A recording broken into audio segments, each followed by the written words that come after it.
Hey guys, so today we've got a pretty cool car, one that you may have not heard of before. It is a rear wheel drive, rear mid-engine, manual transmission, convertible. It is a Honda S660 and it's tiny, look at it.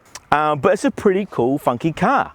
There's not many other cars that you can get that fit all those criteria that I mentioned before that is around, you know, this newish, around 2018. You've got Lotuses, Ferraris, Porsche Boxsters, but other than those, this is pretty much the only other option. It's got a tiny 658cc engine. If you look over here, pretty cool though that it's got an engine in the back.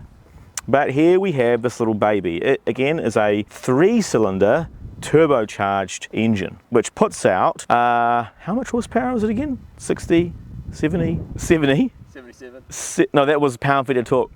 Oh, 77, 64 brake horsepower and 77 pound-feet of torque. It's hard to remember because it's just so low. But anyway, it's fun and it's cool. It's just not very punchy. And what's also really cool about this car is that there are a lot of functional vents on this car, which is cool because, as you know, in this day and age, a lot of manufacturers love their fake vents. But firstly, you'll see here, this is actually the air intake. So it gets channeled in through here, and as you can see, it follows along the intake piping here to the filter and then into the engine, of course. Also over here, functional. Even over here as well, functional. And even for cooling the engine, functional. And even here towards the back, functional. Now, we can't let it off the hook fully because these are a little bit fake, unfortunately. Now, I love the back. It's a pretty cool back and a kind of not really diffuser-y thing. And then with the vents and the really cool center single exhaust tip. Now, I do think the side profile is,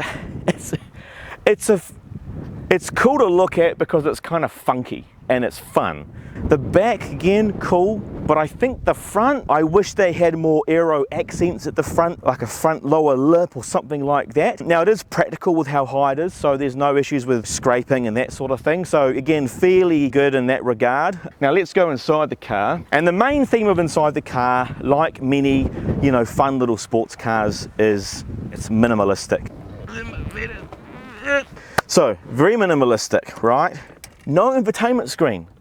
There's nothing, there's not even a radio here. And then in the gauge cluster, it's not a fully digital gauge cluster, but there's some stuff in here. You do have a radio in the sound system. The controls are on here and it's controlled through here. But the best part of this interior is this. How many cars do you know these days that come out in this price range, convertible, rear wheel drive, rear mid-engine, and has a manual transmission? And it's actually quite a nice one. Like really nice, feels really good, short throws, not ultra short, but you know, and oh, you hear that? You can get this with a simulated 7-speed CVT. Don't buy it. The point of this car is to have fun, and a CVT is not fun, especially with the size of this engine. It'll just sound like an absolute turd. Now the seats, again, you've got Alcantara with some sort of faux leather on the side, and it just looks a bit nice, you know. It does actually, this does look kind of like your typical sports car seat. The elephant in the room is that you can't fit much in this car. Now there is actually some storage in the fruit, which is the front boot. If you look over here, you'll see this is where the soft top lives. If your soft top is on, you've got a bit more storage in here. Let's take this thing for a spin.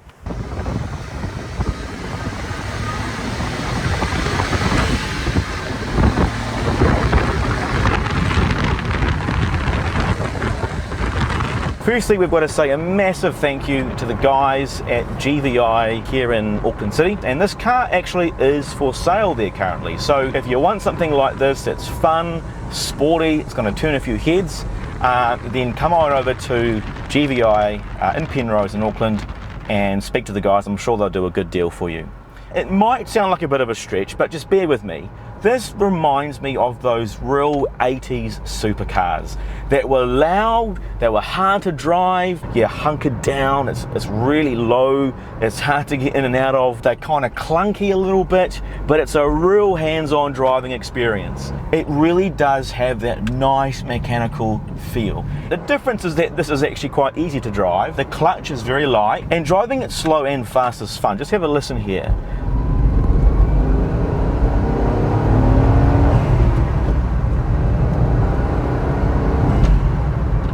The gears are actually quite close together, and the sixth gear is quite tall, but that just means you get to really enjoy all these gear changes, which is really cool. Which also reminds us, you do not want to get, again, the CVT version, because it just completely ruins the entire experience. And because the air intake is right behind me over here, you can hear that. I wish there's a bit more induction tone. There's not a lot, but it's not bad. You know, it's still only a 3-cylinder engine, so it's not going to sound like a V8 or anything. But the blow-off valve, again, is right behind me there, and so you can really hear when you let off the gas.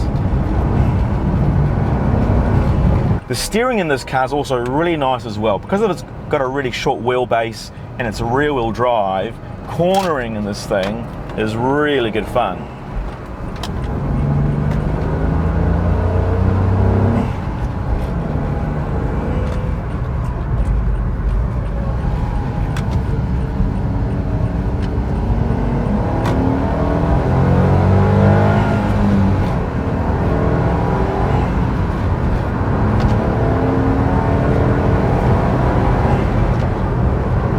Just really fun and sounds really nice. And again, here we are on the motorway, again going a bit faster, and you can straight away feel any slight movement in the wheel translates to a pretty decent change in direction. So you're going to make sure that you're really holding on tightly, but man, this thing is fun. So now I'm going about 100 Ks and I'm doing just under 4,000 revs in 5th gear, so I can bring it down to 6th.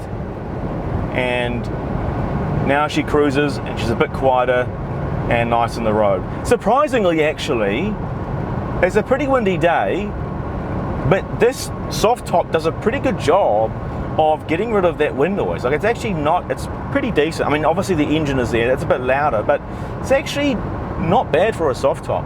There's not many options, again, if you're looking for newer cars like this that are actually fairly cheap and fun and reliable and great on gas. That give you this sort of experience. And the funniest thing is you get a lot of pretty funny expressions. You know, when you see a really nice car, people normally think, oh, that's really cool. But when they see this car, people start laughing. Not in a bad way, but in a way where they think this is a pretty cool, different sort of thing. So if you like a little bit of that, this car is for you. Anyway, hope you enjoyed the video, and make sure you like and subscribe for more cool car content. Thanks for watching.